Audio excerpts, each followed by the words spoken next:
안녕하세요. 저는 아내와 함께 식당을 운영하는 50대 남성입니다. 식당을 준비하는 동안 여기서 다양한 이야기를 듣고 있습니다. 저와 비슷한 이야기를 가진 분들의 이야기를 듣는 것이 저에게도 힐링이 됩니다. 최근에는 제게 특별한 소원이 이뤄졌는데 그 경험을 이야기하고 싶어 이렇게 글을 남깁니다. 제가 태어난 70년대 시골에서 어린 시절을 보낸 친구 이야기를 하고 싶습니다. 제 친구는 저와 함께 자란 동갑내기로 어머님들이 임신 중이었을 때부터 함께 자랐습니다. 우리는 어린 시절부터 늘 같이 어울렸고 시골에서는 나이가 상관없이 모든 아이들이 함께 놀았습니다. 우리는 특히 서로를 자매나 형제처럼 대하기도 했습니다. 부모님과 동네 어르신들까지 우리를 형제로 인식했을 정도였습니다. 그러나 중학교에 입학하면서 그동안 함께한 시간이 끊어졌습니다. 중학교는 우리 집으로부터 멀어서 버스를 타고 다녔는데 시골에서는 버스가 빈번히 다니지 않았습니다. 그래서 한 번 차를 놓치면 어쩔 수 없이 먼 길을 걸어서 가야 하는 상황인데 서로를 기다리다가 하나가 늦어서 버스를 놓치게 되더라도 저희는 혼자 학교에 생각을 안 했습니다. 걸어가는 한이 있더라도 함께 등교하는 것이 저희의 의리이자 암묵적인 약속이었으니까요. 그렇게 유리로 모든 것을 옹뜨하던 저희가 고등학교를 졸업할 때쯤 우리는 이 시골을 떠나 무조건 도시로 가서 일해야 한다고 생각했습니다. 여중용아 저번 명절에 동식이 영판이여 이 깡촌 넌 완주에 3년 만에 사람이 완전 달라졌어. 그 촌발 날리던 형이 도시 사람 티가 나잖아. 돈도 엄청 잘 보낸다고 까고 따라 야시골에서 농사지어서는 그런 돈 만지지 않아.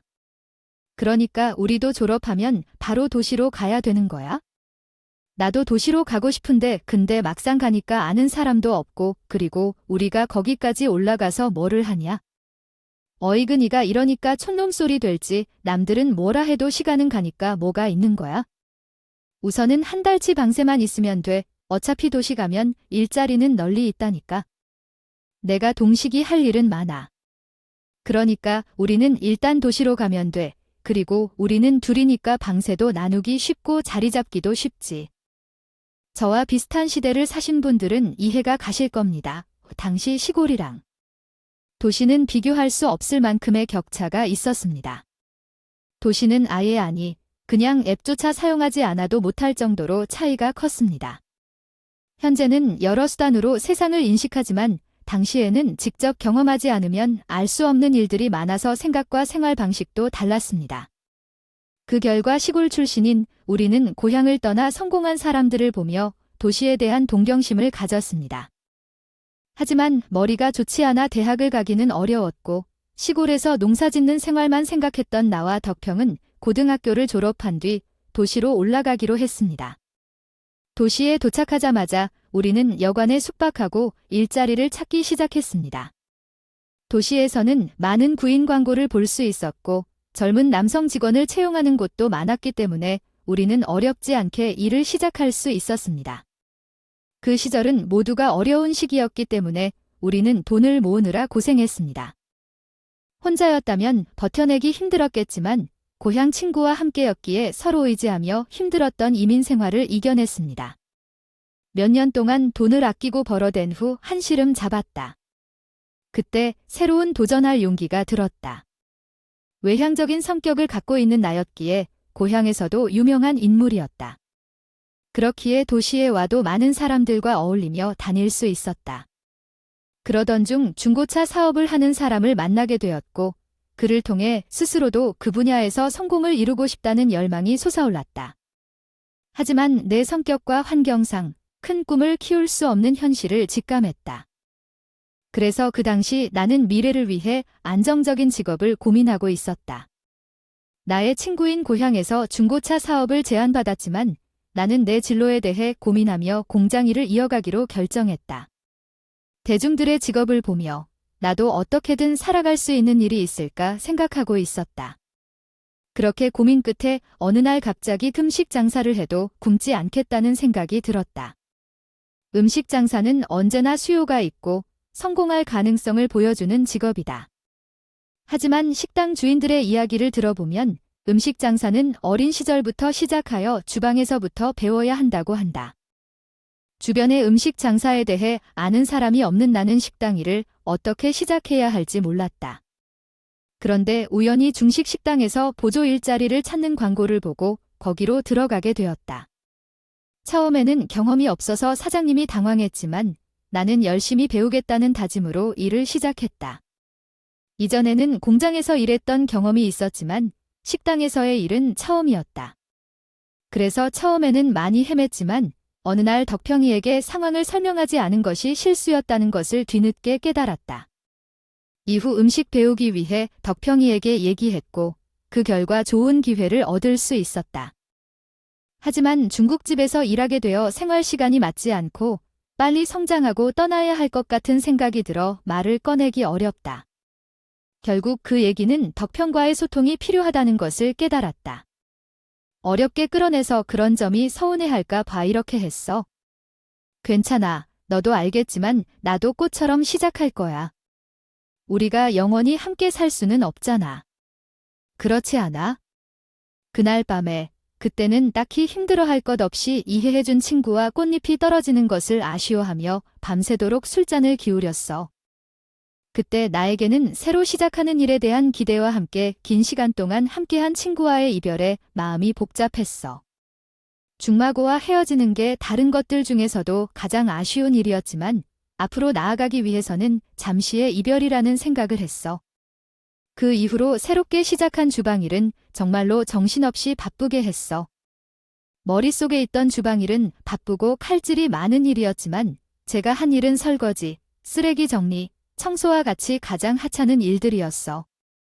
시작이 어디든 그렇듯 어려운 일이었지만 몰랐던 나는 자랑스럽게 냄새가 났어. 사장님은 청소가 가장 기본이라며 양파를 다듬는 일조차 쉽게 시키지 않았어. 재료를 다듬는 일은 그것만으로도 해야 할 일이 많았지.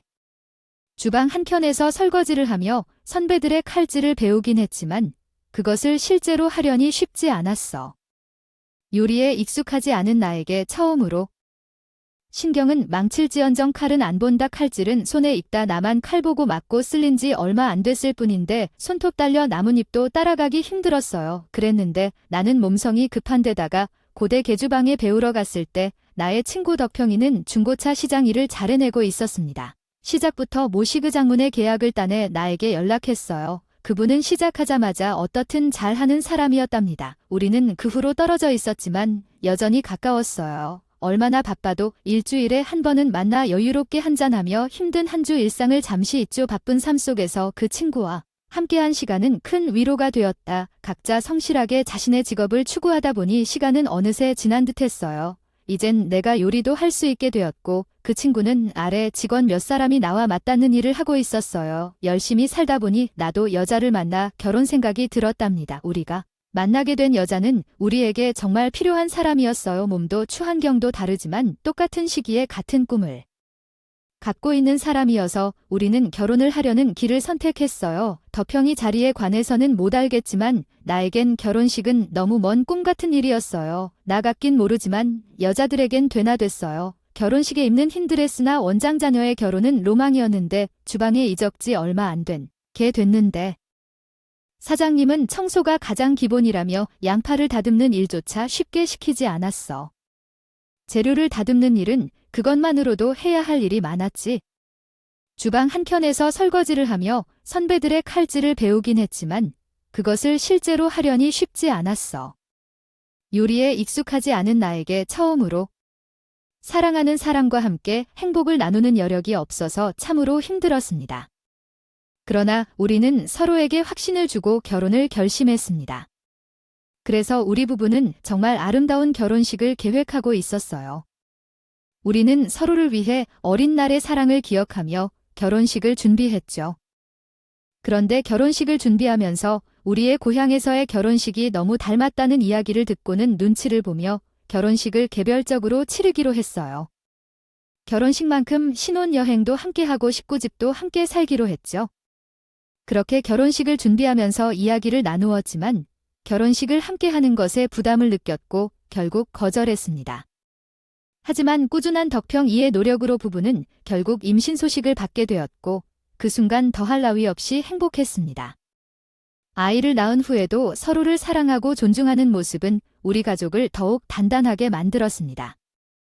시간이 흐를수록 아이와 함께한 기억은 더욱 소중해지고 덕평이의 중고차 사업도 더욱 번창하게 되었습니다. 저희 부부는 지난날의 어려움과 고난을 겪으면서도 결국 가족과 사랑으로 이겨내었습니다. 그런 이야기를 다시 한번 상기시켜주게 되어 감사하며 이야기를 마치겠습니다. 고맙습니다. 고양이를 키우는 가족 양부모님 모두 걱정이 많았죠. 하지만 가장 아쉬운 것은 우리 부부였어요. 지금처럼 시험관 아이를 시도했더라도 좋았을 텐데 그때는 그런 선택이 힘들었죠. 저희 부부는 아이를 가질 수 없다는 것에 항상 자책하고 하늘을 원망했어요. 그렇게 노력하는 동안 재수 씨가 임신한 소식을 들었죠. 우리도 큰 축하를 전했어요. 우리도 아이를 갖길 바라왔지만 그 소식을 들으니 정말 기쁘기도 했어요. 그러나 재수 씨는 속상해할까봐 조심했던 것 같아서 우리는 그 미안함을 느꼈어요. 그렇게 조카딸처럼 우리에게도 기쁜 소식이었고 서연이가 태어날 때까지 기다렸어요. 10달을 기다린 후 서연이는 정말 천사 같았어요. 비록 제 아이는 아니었지만 우리에게 큰 기쁨이었고 서연이를 보며 나중에 태어날 아이를 조금 더 마음 편히 가지기로 했어요. 당신이 원하는 이야기를 한국어로 번역해드리겠습니다. 우리가 원한다고 노력해도 되는 것이 아니라 우리가 마음을 편하게 가지고 기다린다면 그 천사 같은 아이도 우리에게 오지 않을까 생각해요. 그러던 어느 날 덕평이와 함께 놀러 가기로 한 주말이었습니다. 그러나 제가 주방에서 급한 일이 생겨 약속을 취소해야 했습니다. 주방장이 다쳤기 때문에 다른 일 할 사람이 없었어요. 덕평이는 기분을 내보이지 않고 인사를 나누었지만 나는 죄책감을 느껴 연락을 해봤어요. 그런데 갑자기 전화를 끊자마자 사고 소식이 들려왔어요. 덕평이가 음주운전으로 사고를 당했습니다. 다행히 아이는 무사했지만 다른 분은 사망했습니다. 덕평이는 급한 수술을 받고 중환자실에 있어야 했어요. 소식을 듣고 뒤늦게 병원으로 찾아간 나는 그 상황을 보고 자책하지 않을 수가 없었습니다. 내가 약속을 취소하지 않았다면 그 가족들에게 이런 사고가 없었을 거란 생각에 모든 것이 내 탓이라는 생각만 들었습니다. 하지만 계속 슬퍼하고 있을 수는 없었습니다. 상황을 모르고 엄마와 아빠를 잡고 있는 사연을 보니 내가 정신을 차리기로 결심했습니다. 그리고 나는 내가 할 수 있는 일을 하기로 했습니다.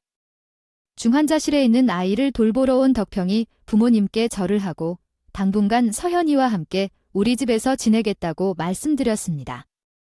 그리고 다른 가게에서 일을 하던 아내는 그날로 일을 그만두고 덕평이 부모님과 함께 덕평이와 서현이를 교대로 돌보았고 나도 틈날 때마다 병원으로 집으로 가서 일을 거들었습니다. 내가 자책을 느끼는 만큼 덕평이도 누구보다 자신을 탓하고 있을 것을 알기에 나는 덕평이에게 조금이라도 힘이 되고 싶었습니다. 시간이 흘러 점차 회복한 덕평이는 다시 일상으로 빠르게 적응해 나갔지만 사실 남자 혼자 아이를 키운다는 것은 여간 쉽지 않아 보였습니다. 나와 아내 또한 그런 부분을 충분히 예상하고 있기에 옆에서 힘이 되기로 했죠. 덕평이도 그런 우리를 고마워하며 아예 우리 집 근처로 이사와서 우리는 더 가깝게 지낼 수 있었습니다. 나는 덕평이가 부담을 느끼지 않기를 바랐습니다. 저희는 서현이 없이도 딸처럼 생각하던 아이가 없는 가족이었다. 몇 년 동안 남편과 아내, 그리고 덕평이와 서현이는 한 가정처럼 행복하게 지냈다. 그동안 저희는 이정카게 사장님의 도움으로 함께 가게를 운영할 수 있게 되었다. 아이가 없었지만 서연이 덕분에 행복했다. 그러나 덕평이가 병들었다는 소식을 듣기 전까지는 불안한 예감이었다. 젊은 나이에 암이라는 소식을 받아 충격을 받았다. 덕평이는 무슨 일이 있어서 그렇게 아파하고 있는지 설명해 줄 수가 없었다. 이제 덕평이는 췌장암을 겪고 있었고 그 소식을 듣고 충격을 받았다. 어떻게 이런 일이 일어날 수 있는지 이해할 수 없었다. 덕평이를 잃게 된 것은 너무나 안타까웠고 이런 불행한 일이 일어나다니 정말 억울했다. 여태까지 우리가 겪어온 어려움들을 생각하면 운명이 참 어쩔 수 없는 것이라는 생각이 들었다. 저는 덕평이에게 아무도 도와줄 수 없어서 무척 미안했고 그를 보며 눈물이 나기 시작했다. 마음이 너무 아프고 슬프다. 이런 상황에서 친구에게 무슨 말을 건네야 할지 모르겠고 하늘이 너무나 무모해 보였다. 앞으로 어떻게 해야 할지 막막했다. 친구는 이런 불행한 일들이 끝없이 찾아오는 세상에 대해 이야기를 했고 슬프게 울고 있었다. 그의 고통 속에서 어떤 말로 위로를 전할 수 있을까? 결국 저는 아무런 말도 할 수 없었다. 그저 그의 고통을 함께 감당해야 하는 느낌이었다. 이런 어려운 시기에 우리는 어떻게 해야 할까? 함께 어려움을 겪는 일이 가장 힘들었다. 덕평이로 인해 우리의 삶은 크게 변했고 이제 우리는 그를 위해 어떻게 해야 할지 고민하게 되었다. 나는 그렇게 동정심에 넘쳐서 그렇게만 당하는 것은 아닐까 하는 생각을 했습니다. 형제가 있는지 묻고 싶었지만 고향에 있는 부모님에게 맡겨줄 수 없는 상황이었습니다. 생각해봐도 나만큼 서연이를 아낄 수 있는 사람은 없다는 것을 깨달았습니다. 서연이가 독립할 때까지 서연이를 부탁할게.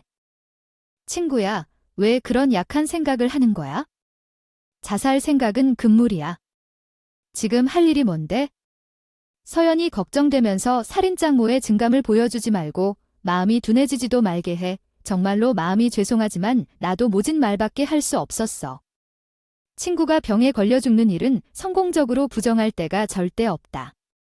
그리고 어느 날 친구가 죽을 것 같은 기미가 느껴져서 그것을 막았을 때의 고통을 겪는 동안 더 이상 할 소리가 없어졌습니다. 그 다음으로 친구와 강한 약속을 했습니다. 나중에 덕평과 재수에게 자랑스럽지 않게 서현이를 잘 키울 거야. 내 아이처럼 키울게. 아내와 상의를 해봤지만 아내도 나와 같은 생각을 가진 것 같았습니다. 서현이를 이끌어내며 우리는 아이를 낳는 생각을 포기하기로 결심했습니다.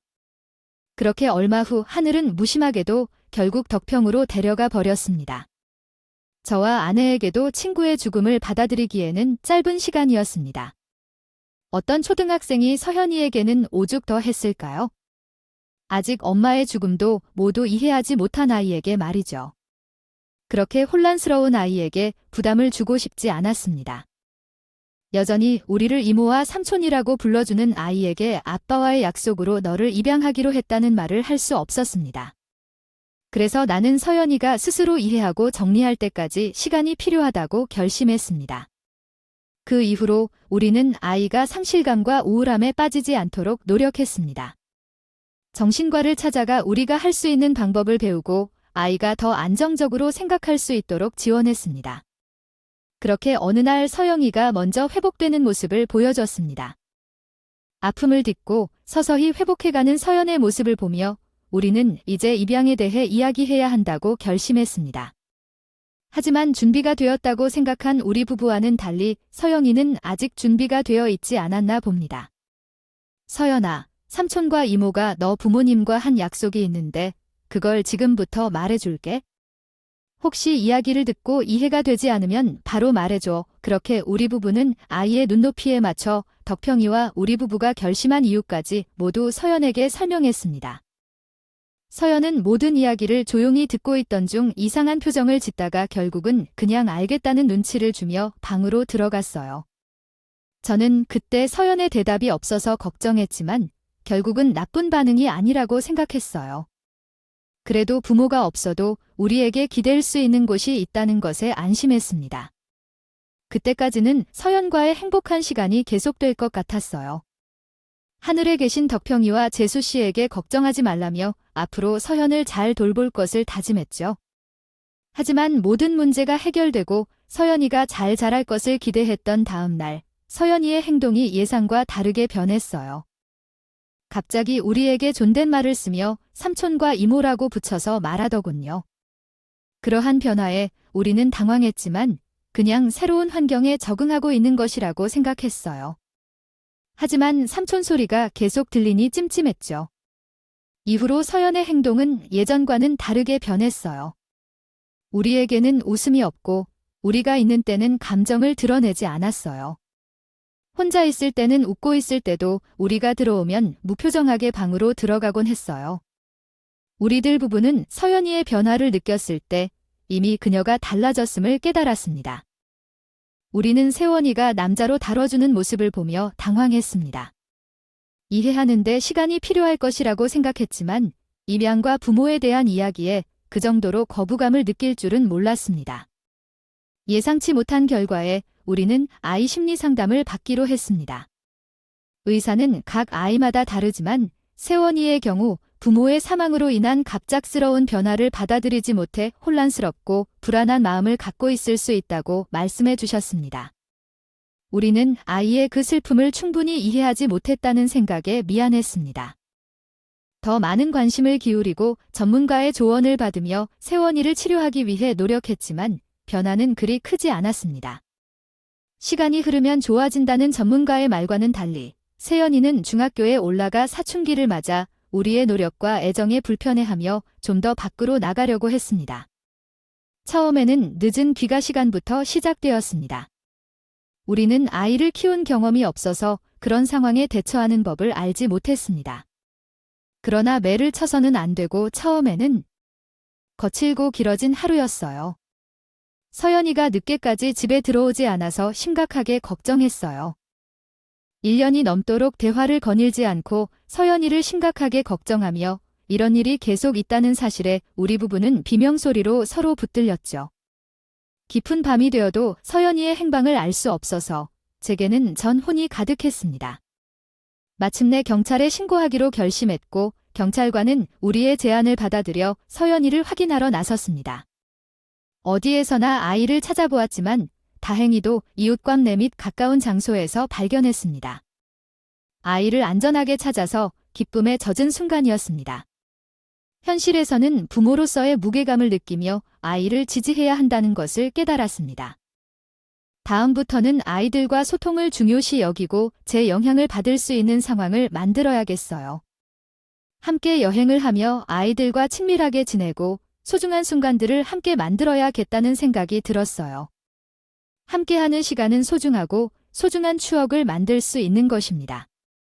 왜냐하면 아이들은 우리의 미래이기 때문이에요. 돌아다녔다.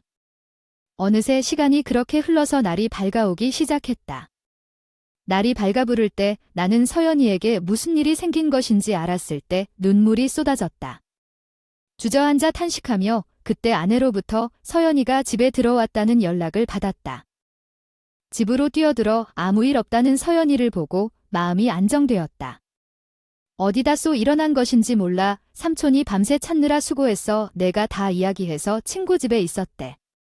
그냥 자라고 했어? 나도 내게 가게 나가기 전 좀 눈 붙이고 자도록. 마음속으로 혼잣말을 하며 부모가 아님에도 불구하고 어리석게 걱정했던 내 모습을 반성했다. 서영아, 왜 이러는 거야? 삼촌이랑 모습 보고도 그런 말 나오니? 너한테 무슨 일 생겼을까 걱정했어. 밤새 너 찾는 동안 아무 일 없을 거라고. 내가 삼촌이랑 이모가 손 내밀면 따라오지 못할 망정 그런 소리 하지 마라. 왜 이렇게 더 놀란 거야? 당신은 지금 예민한 것 같아. 나는 우리가 서로 좋다고 이야기하는 것 같아. 그러나 어떻게 말해야 할지 모르겠어. 말할 것이 없어. 그러면 들어갈게. 그런데 서연이가 내가 하는 말이 세상 귀찮게 들리는 것 같아. 문을 닫고 방으로 들어갔어. 문을 닫는 소리에 내 마음이 무너지는 것 같이 아팠어. 그리고 난 또한 서연이에게 미안하다고 느껴졌어. 나는 또한 모든 사람들에게 미안하고 죄의식에 빠져 있어. 나쁜 나 때문에 상황이 더욱 악화되는 것 같아. 그 후로 나는 먼저 서연이에게 사과하고 우리 부부의 마음을 털어놓았지만 서연이는 오히려 더 마음을 닫은 것 같았어. 그래도 언젠가는 우리 아이가 우리를 이해해줄 날이 올 것이라고 희망했어. 그래서 더 이상 큰 소리 내지 않기로 마음먹었어. 그렇게 시간이 흘러갔지만 서연이는 집에 마음을 두지 않고 방황하고 있었어. 어느 날 우리 가게를 닫고 길거리를 헤매다가 사고를 쳐서 학교로 불러들이면 다른 부모들에게 사과하고 우리 잘못을 인정해야겠다고 느꼈어. 우리 아이를 이해해주는 그날이 오면 모든 것이 해결될 것이라고 생각하며 어린 아이를 건강하게 자라게 했으면 좋겠다고 바랐어. 점점 동네에서 우리 음식점보다 더 많은 문제를 일으키는 것 같아. 연인의 부모로 더 유명해진 것 같아요. 그런데 그렇게 남들 눈에 부모처럼 보이는 것이 나쁘지 않았어요. 사연사가 그 때문에 장사가 마음대로 안 됐어요. 그러니까 가끔은 친구를 만나서 이야기를 했어요. 덕평에 나왔다가 여기보다 살기 편한데 괜찮은 것 같아요. 꿈에서도 안 나올 생각을 안 해요. 만약 나랑 시간 있으면 우리 서연이한테 자주 와. 나는 아직도 마음이 아파서 그러지만 잘못을 인정도 못하고 맨날 미안하다니까. 나 자신 나쁘니까 너에게도, 재수 씨에도, 그리고 서연이에게도 미안해요. 친구야, 이런 얘기는 엄마 앞에서는 못했는데 가끔은 친구 앞에서 울며 이야기하면 마음이 풀리거든요. 그래서 가끔씩 친구를 찾아가서 털어놓고 오면 마음이 편해지곤 했어요. 하지만 우리 노력이 전혀 쓸모없어 보이지 않나요? 고등학생이 된 서연이에게도 긍정적인 변화가 있었어요. 언제나 친구들과 어울리던 서연이가 어느 날부터 공부에 집중하고 조금 변한 걸 보니 우리 부모는 기뻐했어요. 정말 건강하게 자라는 것만으로도 충분했는데 부모 마음으로는 더 필요해 보여서 서연이가 일이 났고 열심히 공부하는 서연이를 보며 날마다 행복했어요. 그러나 그 작은 변화 신호를 탐지하고 있는 우리에게 갑자기 코로나 재앙이 다가왔습니다. 세성 독감이나 사스와 같이 잠시면 해결될 것으로 알았던 상황이 몇 년 동안 국민을 괴롭혔습니다. 처음에는 어느 정도 영업을 유지할 수 있었지만 위기가 계속해서 심해지면서 어려움을 겪게 되었습니다. 결국 생활비를 벌기 위해 일용직으로 전환했습니다. 아이에게 부담이 되는 생활비와 임대료 등으로 인해 선택할 수밖에 없었지만 아이는 모르기를 바라고 서연이를 극복하기 위해 최선을 다해 지원했습니다. 오전에는 배달 일을 하고 밤에는 물류센터에서 일용직으로 일했습니다. 어려운 상황이 계속되었지만 아이는 무엇도 모르고 자랑스러운 고시생으로 성장했습니다. 수능을 보고 원하는 대학에 합격했을 때 서연이가 안심하도록 새 가게로 이사하는 허풍을 떨었습니다. 아이는 조심스럽게 우리의 축하를 받아들이며 눈물을 외우지 않았습니다. 아이는 조금씩 우리에게 다가와주며 딸아이가 대학에 입학하고 20살이 된 날, 우리는 아이와 친구들에게 더 많은 약속을 했습니다. 은행에 가서 친구와의 합의를 지키기 위해 신탁 계약을 맺었습니다. 서연이가 성인이 되는 해에 친구의 삼산을 상속받을 수 있도록 하기로 한 것이었습니다. 친구는 우리를 믿어서 남아있는 돈을 자신의 아이를 위해 사용할 것이라고 했지만 저는 그것을 수용할 수 없었습니다. 그 돈을 아이에게 돌려주어야 한다고 생각했기 때문입니다. 어릴 적에 아버지가 돈 때문에 저를 돌아보았다고 생각했습니다. 그래서 처음에는 이모와 삼촌을 무서워해 거리를 두었습니다. 하지만 중학교 때 제 이름으로 돈이 있다는 사실을 알게 되었고 그때부터는 돈 때문에 주변 사람들이 나를 대해주는 것이 아닌가 의심하기 시작했습니다. 하지만 아버지의 납골당에서 삼촌의 이야기를 듣고 나서 조금씩 열린 마음이 있었습니다. 삼촌은 항상 나에게 진실된 자세를 보여주셔서 오랫동안 오해했던 것들을 돌이켰습니다. 너무 오래 혼자서 그런 마음을 지고 살았던 것 같아서 후회스러웠습니다. 마음처럼 다가가는 게 잘 되지 않더라고요. 계속 표현도 못하게 되고 그래서 오늘 처음으로 아빠랑 엄마께 다녀오며 조금 도움이 되고 싶었어요. 저 가게 다 든 거 알아요? 이 돈으로 우리 가게 다시 열어요. 엄마, 아빠 뭐라고 다시 한번 말해줄래? 아빠, 엄마께 도움이 되고 싶었다고요. 아빠라고 했니? 아빠라고. 어머, 여보, 내가 들은 게 맞지? 서연이가 아빠, 엄마라고 한 게 맞지? 서현, 이래, 내 딸로 생각하고 키우면서 감히 바라지 않았던 아빠, 엄마라는 그 단어를 듣고 우리는 감격하여 기쁨의 눈물을 흘렸어요. 그때는 우리가 정말 이 세상에서 가장 행복한 부모가 된 듯 했죠. 그렇게 서로의 마음을 알게 된 저희는 한참 동안 오해를 풀며 이야기를 나눴습니다. 하지만 서연이의 마음과 별개로 저는 그의 돈을 받을 수가 없었어요. 그래도는 처음부터 서연의 도움을 위한 돈이라는 것을 이해하며 그걸 한 번도 가져볼 생각을 하지 못했으니까요. 아니요, 아빠. 저도 정확히는 모르지만 아빠가 얼마나 지금 힘드신지 알아요. 저랑 우리 가족 때문에 아빠가 생계를 걱정해야 한다는 것도 잘 알고요. 저 때문이 더 크시겠죠? 그런데 만약에 아빠, 엄마가 없었다면, 아니, 저에게 그만큼 애정을 주지 않으셨다면, 저는 지금 어디서 뭘 하고 있을지 몰라요. 지금의 저는 없을 거예요. 그러니까, 그게 감사입니다. 이걸 드리고, 저는 지금까지 여러분이 저를 돌보아 주신 덕분에 행복한 삶을 살 수 있다고 생각해요. 이제 좀 마음이 편안해질 것 같아요. 어서 가게를 다시 열고 우리 더 행복하게 지내야겠어요. 우리 아이가 억지로 통장을 준비했지만 결국 그 마음에 고맙게 받아들이기로 했어요. 지금은 조금 어려운 시기지만 빌려 쓴 돈을 꼭 되돌려줘야 해요. 서연이가 대학 등록금과 시집 준비도 있으니까 말이에요. 그래서 이젠 더 열심히 일해서 맛있는 음식을 만들어야 한다고 생각해요. 서연이가 우리를 응원해준다는 걸 알면서 이전보다 더 편해진 것 같아요. 서연이가 20살이 되었을 때 우리 부부에게 동일한 어려움이 벌어졌다는 이야기를 듣고 다시 가게를 열었어요. 그런 노력 덕분에 지금은 가게가 잘 운영되고 있어요. 여러분도 가족들을 의지하고 신뢰할 수 있는지 살펴보세요. 계속 좋은 일들이 계속 일어날 거예요. 감사합니다.